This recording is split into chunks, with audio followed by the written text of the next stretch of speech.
Assalamualaikum warahmatullahi wabarakatuh.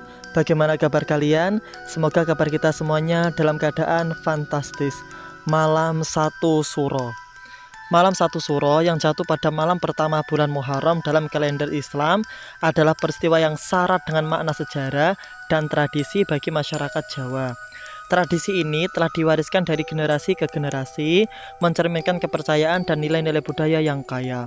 Sejarah malam satu Suro dapat ditelusuri kembali ke zaman kerajaan Mataram Islam. Pada masa itu, Sultan Agung Hanyokrokusumo, raja terbesar dari Kesultanan Mataram, mengadopsi kalender Islam sebagai bagian dari usaha untuk memperkenalkan keislaman dalam kehidupan masyarakat Jawa. Sultan Agung kemudian menetapkan bahwa malam pertama bulan Muharram disebut sebagai malam satu Suro, di mana malam ini merupakan gabungan dari kalender Saka dan kalender Islam dengan tujuan untuk menyatukan tradisi Jawa dan Islam dalam satu perayaan yang penuh dengan simbolisme. Dalam tradisi Jawa, Suro adalah bulan yang dianggap sakral dan penuh dengan kekuatan mistis. Malam satu Suro menjadi waktu untuk refleksi spiritual dan penyucian diri. Pada malam ini, masyarakat Jawa melakukan berbagai ritual untuk membersihkan diri dari segala kesialan dan malapetaka yang mungkin terjadi di masa depan. Mereka percaya bahwa dengan melakukan ritual ini, mereka dapat memperoleh perlindungan dan berkah dari Tuhan.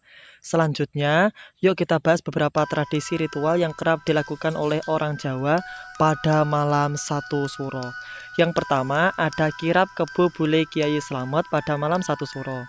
Di Solo, Jawa Tengah, terdapat sebuah tradisi unik yang selalu dinantikan oleh masyarakat setempat pada setiap malam satu Suro. Tradisi ini dikenal sebagai kirap kebo bule Kiai Slamet. Kebo bule Kiai Slamet diyakini memiliki kekuatan magis dan dianggap sebagai hewan keramat yang membawa berkah serta keselamatan. Asal mula tradisi ini berakar dari zaman Kasunanan Surakarta, ketika kerbau albino tersebut pertama kali dihadirkan oleh salah satu raja sebagai simbol kekuatan dan perlindungan kerajaan. Setiap menjelang malam satu Suro, persiapan untuk kirap dilakukan dengan penuh ketelitian dan khidmat. Warga keraton Kasunanan Surakarta bersama para abdi dalem memandikan kebo albino Kiai Slamet di mata air suci, menyucikan diri dari segala kotoran fisik dan spiritual. Kirap atau parade dimulai setelah matahari terbenam saat suasana mulai gelap dan penuh misteri. Suara gamelan mulai terdengar mengiringi langkah para peserta kirap yang terdiri dari abdi dalem, prajurit keraton, dan masyarakat umum. Kebo bule Kiai Slamet ditempatkan di barisan paling depan, dipimpin oleh seorang pawang yang dipercaya mampu berkomunikasi dengan sang kerbau. Kirap ini dimulai dari halaman keraton Kasunanan Surakarta dan berlanjut mengelilingi kota Solo. Yang kedua ada tradisi topo bisu mubeng beteng. Di Yogyakarta, setiap malam satu Suro, masyarakat setempat melaksanakan sebuah tradisi yang dikenal sebagai topo bisu mubeng beteng. Tradisi ini adalah ritual mengelilingi benteng Keraton Yogyakarta dalam keheningan tanpa berbicara sebagai bentuk refleksi spiritual dan upaya untuk mencapai kebersihan batin. Topo bisu mubeng beteng memiliki akar yang dalam sejarah Kesultanan Yogyakarta. Dikatakan bahwa tradisi ini sudah ada sejak berdirinya keraton oleh Sultan Hamengkubuwono ke-1 pada abad ke-18. Mubeng beteng yang berarti mengelilingi benteng dilakukan dalam suasana keheningan total sebagai simbol pengendalian diri, introspeksi, dan pembersihan jiwa. Topo bisu sendiri terdiri dari dua kata, topo yang berarti tapa atau bertapa, dan bisu yang berarti diam. Jadi, topo bisu berarti bertapa dalam keheningan.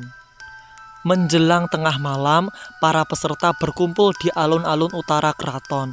Para abdi dalam keraton memimpin doa bersama untuk memohon keselamatan dan kelancaran ritual. Setelah doa selesai, para peserta bersiap untuk memulai perjalanan mengelilingi benteng keraton. Perjalanan dimulai dari alun-alun utara dan mengelilingi benteng yang mengitari keraton sepanjang kurang lebih 5 km. Mereka berjalan dengan langkah perlahan, tanpa berbicara satu kata pun, hanya ditemani suara langkah kaki dan detak jantung. Bagi banyak peserta, Topo Bisu Mubeng Bedeng adalah pengalaman spiritual yang mendalam. Keheningan dan perjalanan dalam kegelapan malam memberikan kesempatan untuk merenungkan kehidupan, kesalahan, dan pencapaian selama setahun terakhir.